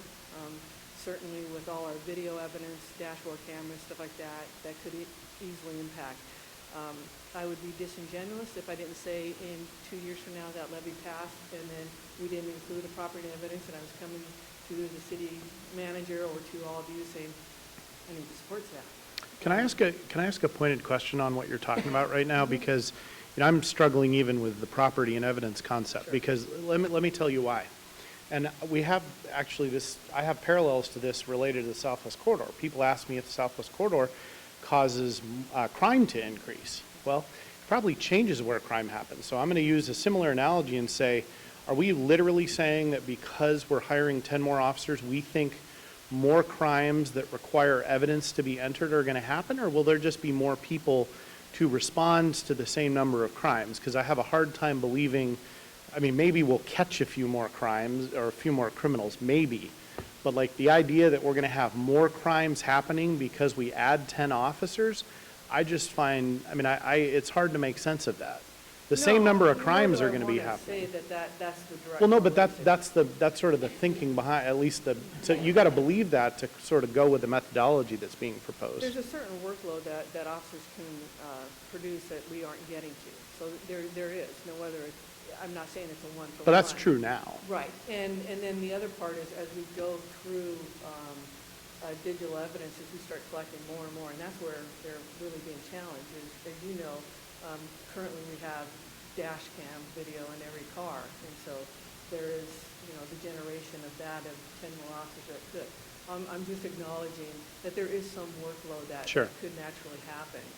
But again, when I came through this original ask, I was talking about sworn officers addressing immediate issues and recognizing there would be an impact to our already current support staff. But I didn't think the optics would be there for the community if it looked like I was throwing in the kitchen sink to support it, and I'm concerned about that, is that might come across. In all of my outreach, it's been about the officers, their response time, the relationship, and dealing with the increase of our homeless, mentally ill people, and that's what I've been reaching out. I hadn't been talking about, oh no, by the way, here's the support staff that we need. So again, my concern is, how do I explain that whole story if we went through the whole packet? Council President Goodhouse. And so just to clarify, also that includes taking the support staff off and taking the safe routes off and just doing the bare bones of the 10 officers and the training is what you're looking at? That is my ask, and especially even more so given the recent polling numbers. I have a concern that, even those senses, a nickel here, a nickel there could make a difference. All right. I have a couple questions for Toby, and then I'll just give my quick run. So I might have got lost in here. So if you can just refresh me. So we have the 36 cents in here. So just refresh me. If we're doing just 10 officers in the training, or we're doing the whole package, can you give me those two different numbers?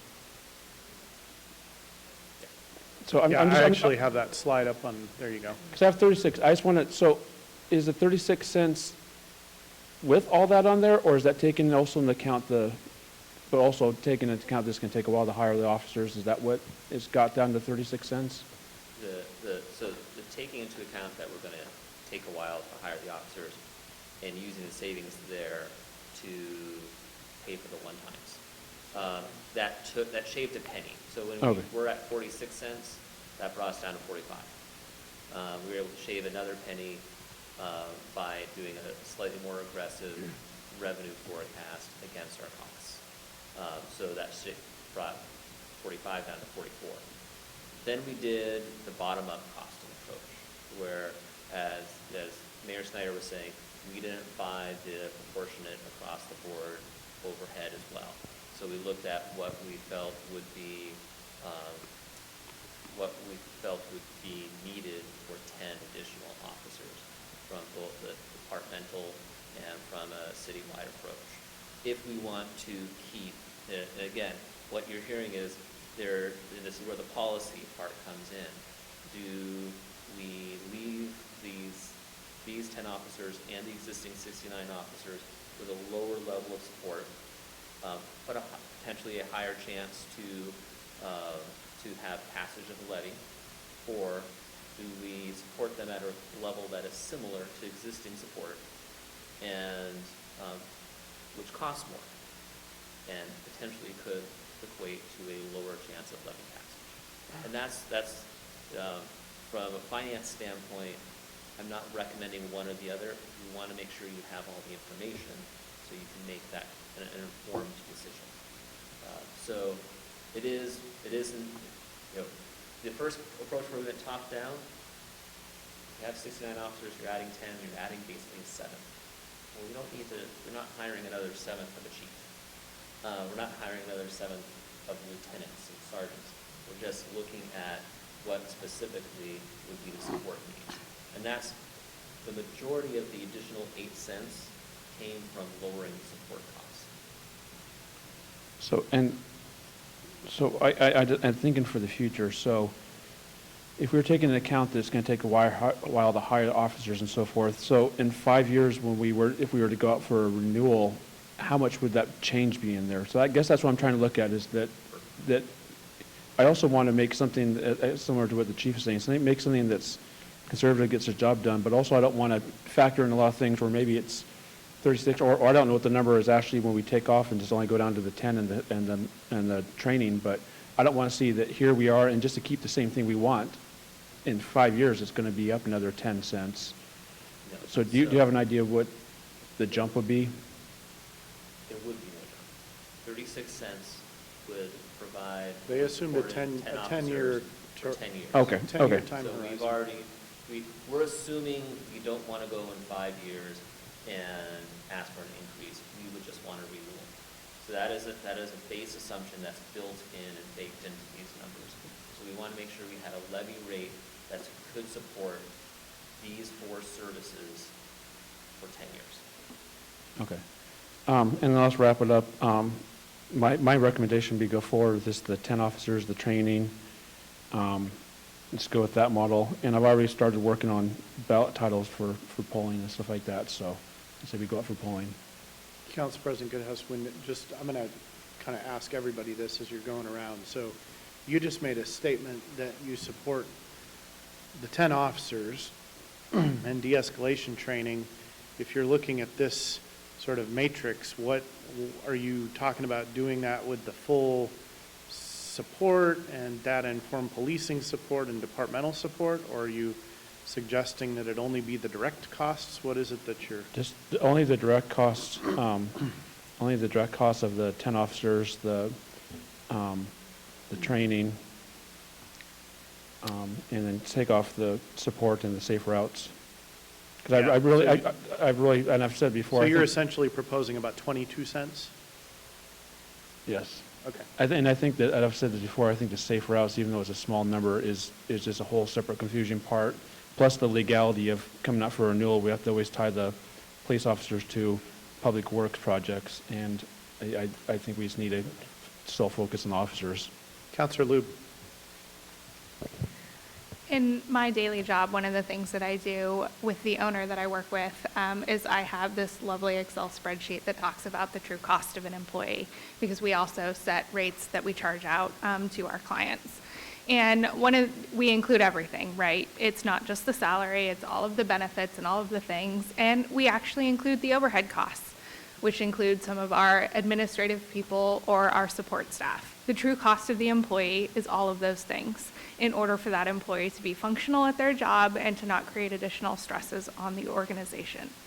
I can't in good faith support anything that would only include the direct costs. I think an additional 10 officers is too big of an amount to add to the department and to the city without also including the support staff in order to make them successful.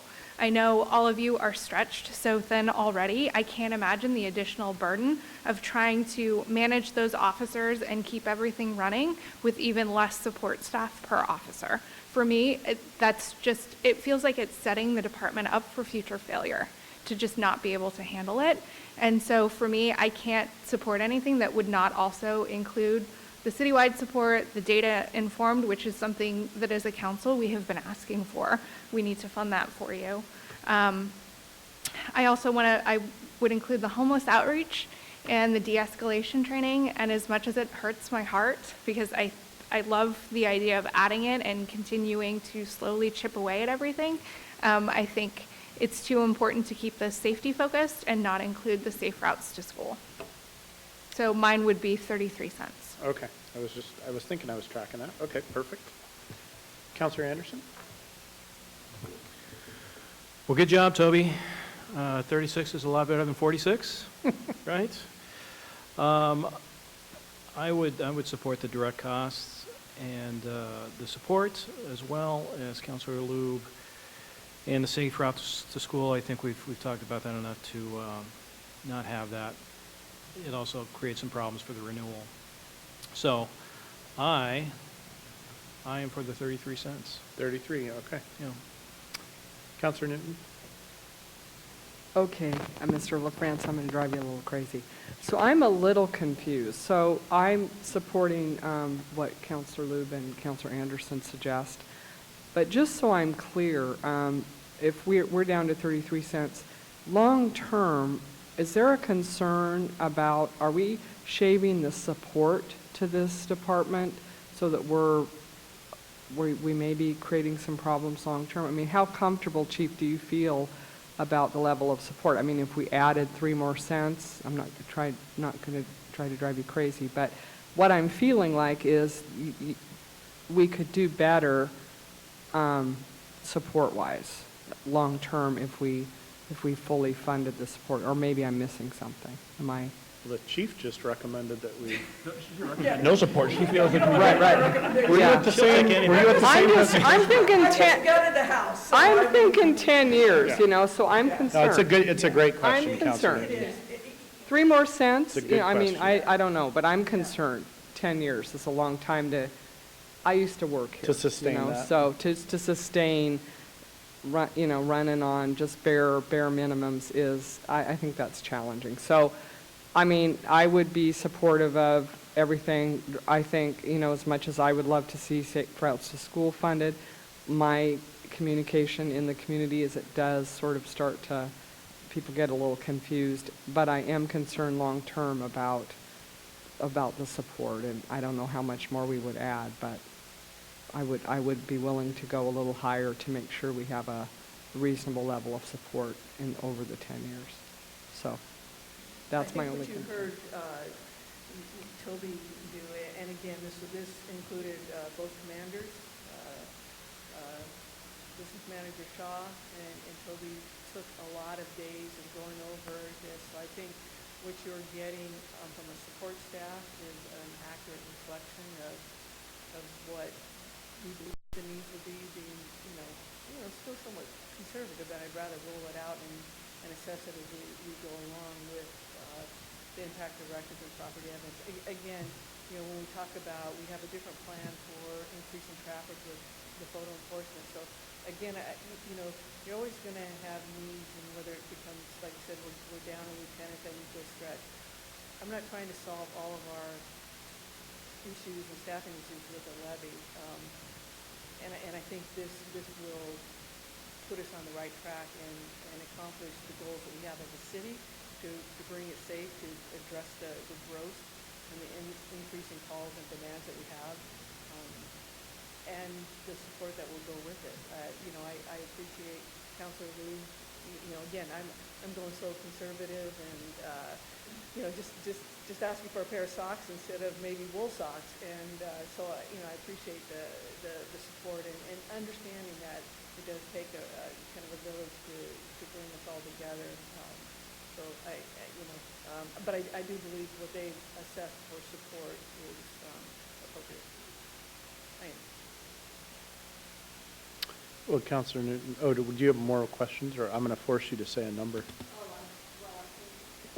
That said, I guess we're 33. 36 minus 3 is 33. That's where you're at? Okay. That's where I checked last time I did math. Council President Goodhouse? I understand their support. I guess I agree with what the mayor is saying, is that sometimes how much of these costs are really maybe needed. Maybe it sounds like from the chief that maybe that some of these might be determined in the first 5 years, what may or may not be needed. I know you said you're going ultra-conservative, not with it, but how much do you feel of that is really needed, or how much can be absorbed of that support staff, if I can put you on the spot? Because I want to get more of a feel, because you're the one that oversees and deals with it. So is it something that can be absorbed within the existing cost or the structure that you have in place? Well, I'm going to be, again, very respectful of my peers, and especially when you're talking about central services and you're talking about, with, IT manager Noah is here. I know his business model. I know the demands. And I want to respect his assessment of what he thinks the impacts are. Like I said, you build me a house, and you build me a house with lights and a foundation.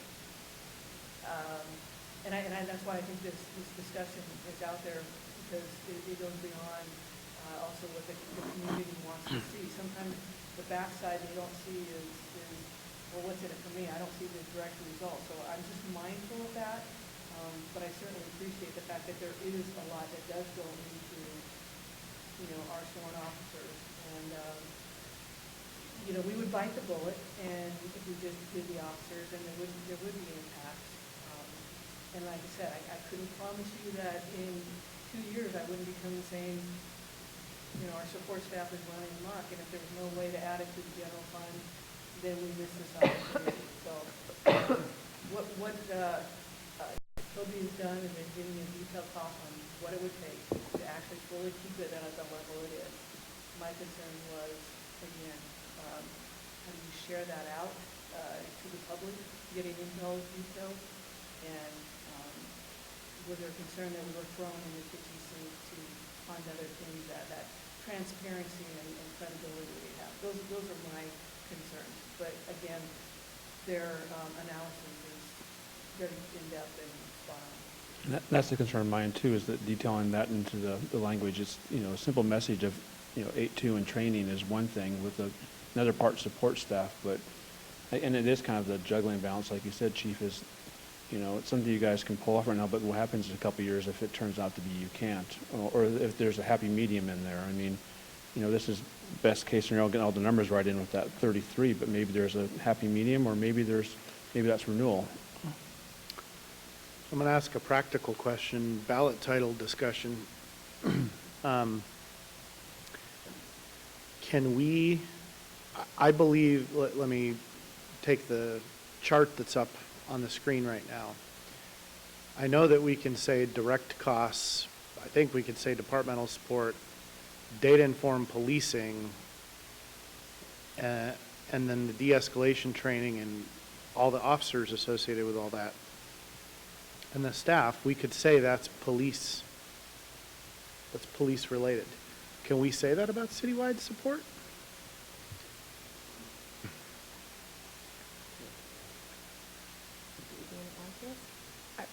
I'm gonna just resolve for now that the actual words that we're talking about, we're not actually saying the words that we would put in a ballot title, but yeah. These are overhead costs related to supporting the police department. So yes, I believe we could say that they are police related. They're directly related to the addition of 10 officers.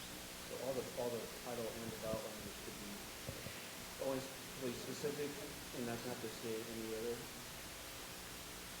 Yes. Okay. I believe so. Well, The city attorney sent out the caption, title, explanatory statement, and the word counts related to that. So the constraint on the number of words is so great on the first two, caption and title. You would never have enough words to even start to get refer close to to them. touching that, right. And we'll have a choice about the 175 words that are available in the regular statement. So. Get off. Because if we were originally talking about if we were to write a ballot measure and it would, and in the body it would say something about 8 officers for patrol, 2 for homelessness, and then de-escalation training, and then kind of label the things that are in there. Can we just leave it at that, or would we have to anywhere in there write anything about support staff? That's more the question I'm getting at. So that's why I want to know. Like, how specific do we have to be? Can we be general and then have it be it's implied that the support components of that are included?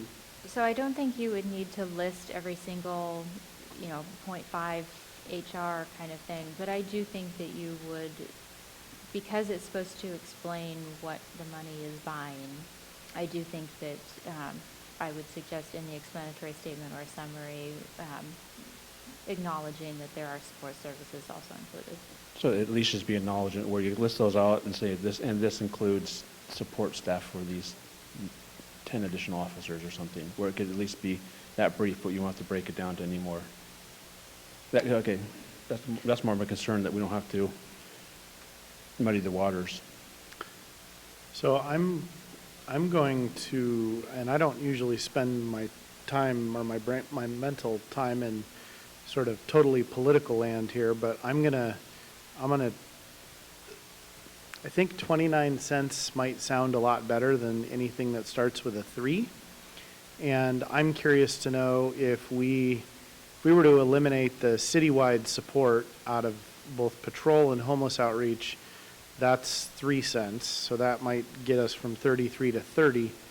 I'm wondering if we could find 1 more cent somewhere, and whether the rest of the council would consider trying to scope this at 29 cents. So including all the support staff in the police department that is directly related, and perhaps consider not including the citywide support in an attempt to get the number under 30 cents. Thoughts? I agree with that.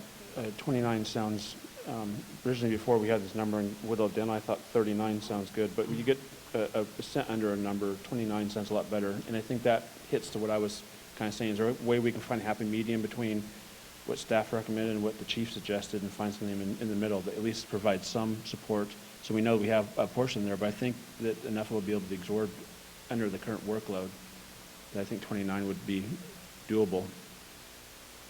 Councilor Lube? I think it's unreasonable to continue to ask the city to do more and more and more with less money and support that we give them. I agree. If the levy doesn't pass, we'll be doing even more of that. I absolutely understand that, but I think in terms of looking at it holistically, especially looking at it for 10 years down the road and trying to figure out how it's going to grow, and looking at the 10,000 feet down below, it just feels unreasonable for me to really continue to nickel and dime this down to the point where it's not going to feel successful. And doing the performance audit, our staff, while they go above and beyond and are wonderful, they are stretched incredibly thin. And this is just going to continue to do that. And I think this is our opportunity to talk about it and to say why this is important and why the city needs it, and really champion for it. And I think it would be important to continue to include all of the support that's needed to support our staff and support our police officers. Okay. Councilor Newton? I agree with Councilor Lube. I would feel much better going forward over a 10-year period and having the resources that we need to do this right. 29 is better than 33, but in good conscience, I can't go forward knowing that we need 33 if that's what we need. And, I hear what you're saying, but I think we need to go forward with the full cost. Councilor Anderson, your thought on that? Yeah, it's an old marketing trick, $29.95. Mm-hmm. Yeah. But it's completely really political. I mean, I stated that. Right. It's not based in anything that's sound analysis. Yeah, but still, we have other ways to explain this. If you're at 33%, you're under $100 for a Right. typical house. And we could just tell them that, what it comes out to 93 cents, or $93 average, right? I haven't calculated it, but yes, it'd be under 100. It'd be under 100. So I don't think. So it's like I don't know what that comes out per day, but we can, maybe like a quarter or 30 cents a day for. Yeah, I'm still at 33. I don't think we need to. Council President Goodhouse, you wanted to say something else? I was just going to echo the same thing you. Not that I don't think we need that. I was just trying to think purely political as what it can do, and I'd rather see this passed than not passed and be stuck completely in a situation where we don't have anything fun. But I'd love to see 29, but I can live with 33 if no one else is on board other than the mayor and I. I think we've scoped the size of the levy. Sounds like 33 cents. Is that everybody in agreement? Yeah. Councilor Turley, you've been awfully quiet. This is kind of a big deal. Do you have any direct feedback? Nothing direct, no. Okay. Council President Goodhouse?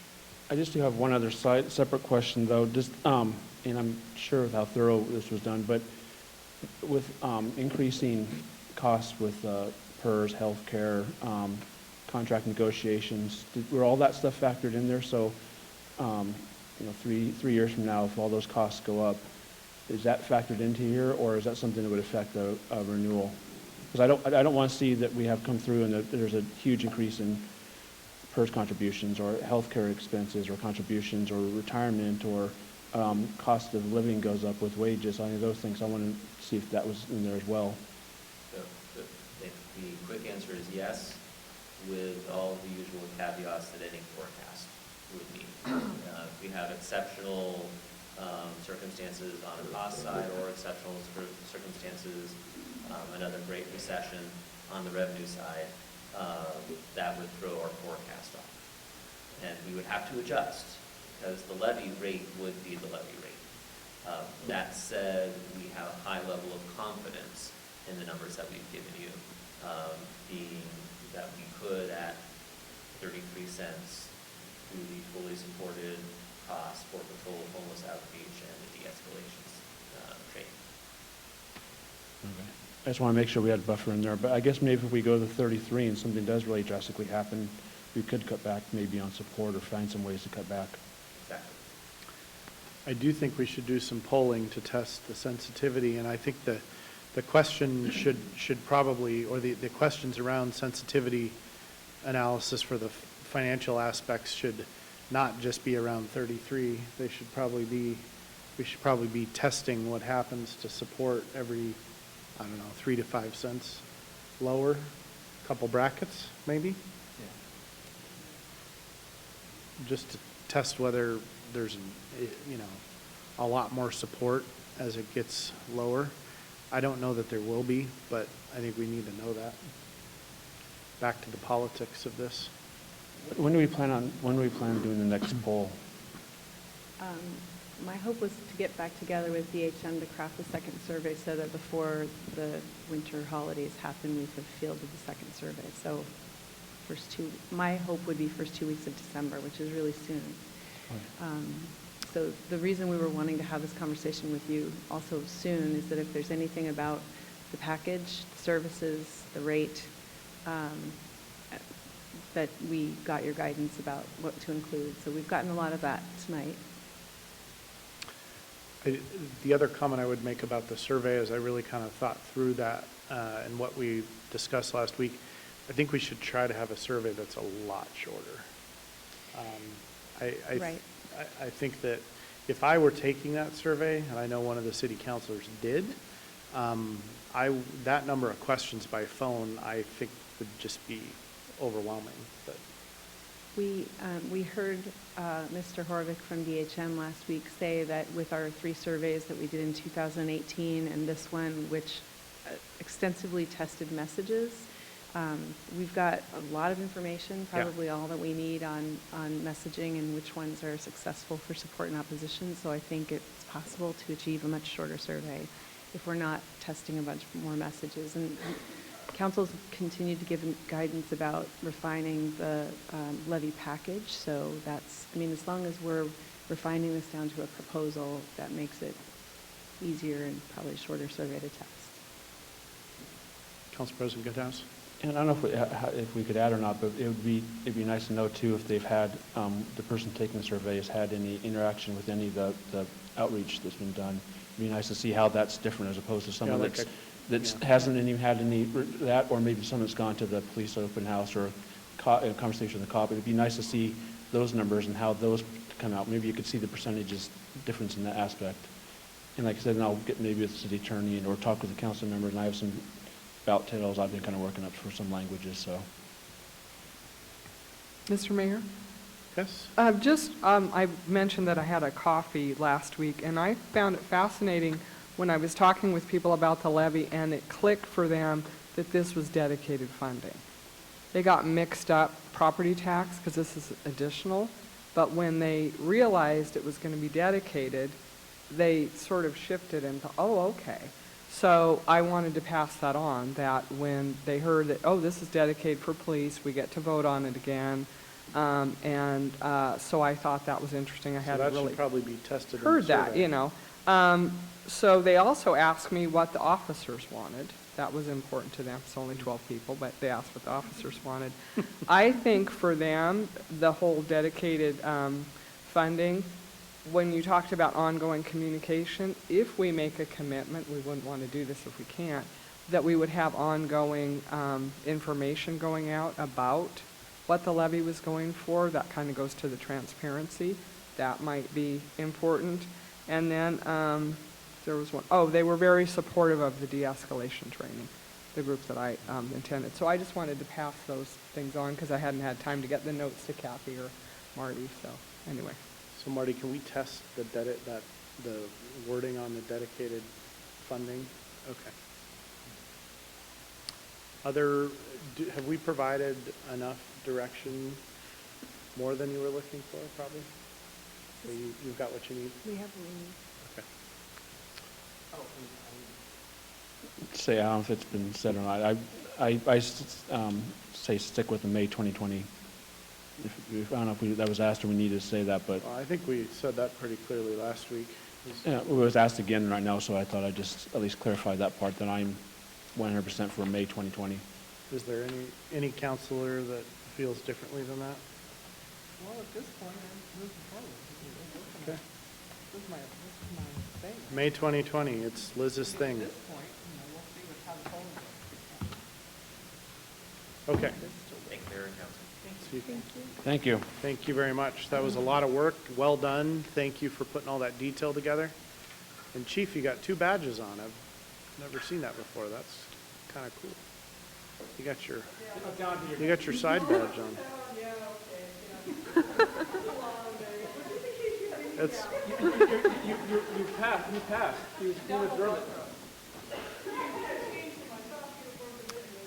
yeah. You're not working for 2 agencies, are you? All right. There's no non-agenda items. There's no executive session. I make a motion to adjourn. Second. It's been moved and seconded twice. It'll be to go to Counselor Anderson because I know Carol needs a name. All in favor of adjourning, please say aye. Aye. Aye. Any opposed? All right, we are adjourned.